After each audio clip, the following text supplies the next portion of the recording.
Philippe Allienne, bonjour. Bonjour. Merci d'avoir accepté notre invitation. Aujourd'hui, cela fait 499 jours que les deux journalistes sont retenus en otage en Afghanistan. Demain, on fêtera leur 500e jour de détention. Pour cette date spéciale, que comptez-vous faire sur la métropole lilloise? Rien de très original, un rassemblement, puisqu'il faut tout le temps sensibiliser le public, plus que jamais. Donc nous appelons tout le monde et nous avons eu des réponses du public, des élus, des syndicats, des étudiants, des lycéens qui j'espère viendront, il faudrait qu'ils soient au moins 500, sur la place de l'Opéra pour dire leur soutien à ces otages. Est-ce qu'il y aura d'autres opérations? J'ai entendu dire qu'il y avait une minute de bruit. Absolument, ce sera à midi, nous allons faire une minute de bruit symbolique pour qu'ils nous entendent et pour que l'on nous entende. Mais cette opération sera répétée dans d'autres villes, notamment à Valenciennes, à Arras, à Helm, à Saint-André, à Seclin, pour la région. Marc Ambarol va également faire une manifestation de son côté. Donc, et puis partout en France, il y aura des initiatives qui seront prises. Ce ne sera pas forcément une minute de bruit, mais il y aura des choses originales. Alors justement, une minute de bruit sur la métropole lilloise, est-ce que vous pensez que ça va faire bouger les choses? Écoutez, tout est bon. Ce n'est pas moi qui le dis, c'est cette fois-ci le club de Montpellier. Vous savez, Montpellier, d'où est originaire Stéphane Taponnier, qui dit que plus on en parle, plus ça donne de la valeur aux otages. Contre-argument du gouvernement il y a 1 an et demi. Plus ça leur donne de la valeur, plus ils ont des chances, d'être libérés vivants. Est-ce que vous avez peur, je pense, en tant que club de la presse, c'est que ces deux otages ne tombent dans l'oubli? Et l'oubli, c'est quand même le danger. Naturellement. Et 500 jours pour nous, ça peut paraître court finalement, parce que le quotidien, on sait ce que c'est. Mais pour eux, c'est très long. Et pour le public, c'est la routine. Donc oui, il y a toujours ce risque d'oubli, de banalisation.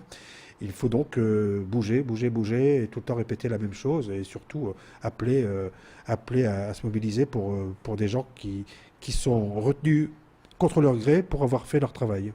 Alors aujourd'hui, où en sont les négociations? Est-ce que vous avez plus d'informations? Nous n'avons pas d'informations, nous avons des informations en tout cas très diffuses. La dernière en date, de bonne source, c'est tout ce que je puis dire, c'est que la mère de Stéphane Taponnier et je crois aussi la compagne d'Hervé Guéquier sont allées en Afghanistan il y a quelques jours. Elles sont revenues sans autre preuve de vie que nous en avons. Sinon, nous avons rencontré au Club de la Presse, il n'y a pas très longtemps, il y a déjà quelques semaines, le porte-parole du Quai d'Orsay, qui ne nous a rien dit de plus. Simplement, beaucoup de monde est sur le terrain, nous sommes nombreux à travailler, dit-il. C'est compliqué. Silence radio, mais rien, oui. Pour vous, c'est normal de ne pas tenir informés les médias? Non, chacun son travail, certes, du côté du Quai d'Orsay, du côté des personnes qui négocient, je conçois qu'ils aient besoin de calme, de silence, mais de notre côté, il faut parler et il faut que nous ayons des informations également. Il n'est pas normal de ne rien nous dire. Alors la dernière preuve de vie qu'on a eue des deux journalistes remonte à novembre dernier. Est-ce qu'aujourd'hui vous avez peur pour eux? Oui, de toute façon, la peur, elle est là tous les jours parce qu'on ne sait pas ce qui se passe. On ne sait pas dans quelles conditions elles sont retenues. Parmi les informations plus ou moins contradictoires et sourcées, ils vont bien, ils vont être libérés bientôt. C'était Libération, il y a quelques semaines, avant qu'on apprenne la mort de Ben Laden. En même temps, à peu près en même temps, ils vont mieux, ce qui veut dire qu'ils étaient malades avant. D'autres informations nous disent qu'ils étaient très malades, mais ils vont mieux, donc ils ont été malades.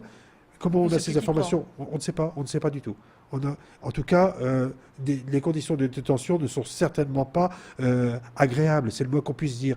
Et on essaie de nous faire croire quand même qu'ils vont bien, que finalement ils ne sont pas maltraités, qu'ils ne sont pas enchaînés.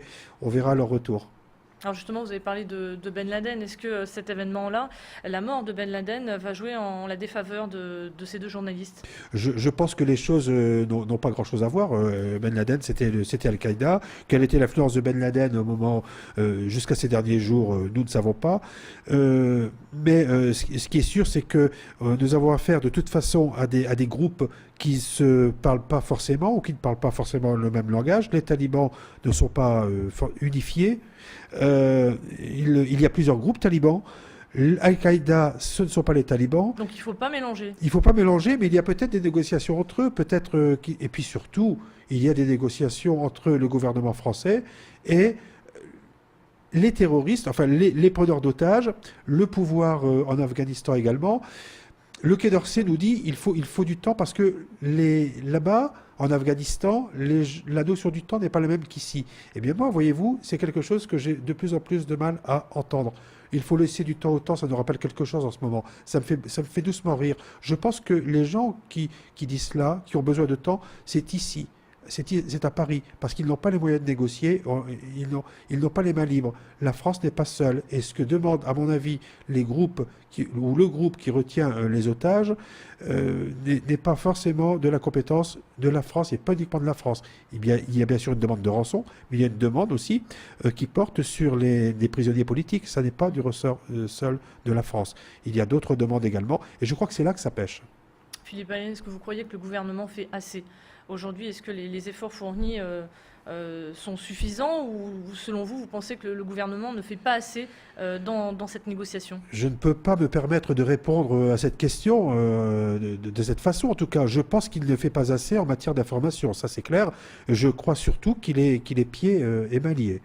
Il ne peut pas négocier comme il l'entend. Et le temps n'est pas une raison.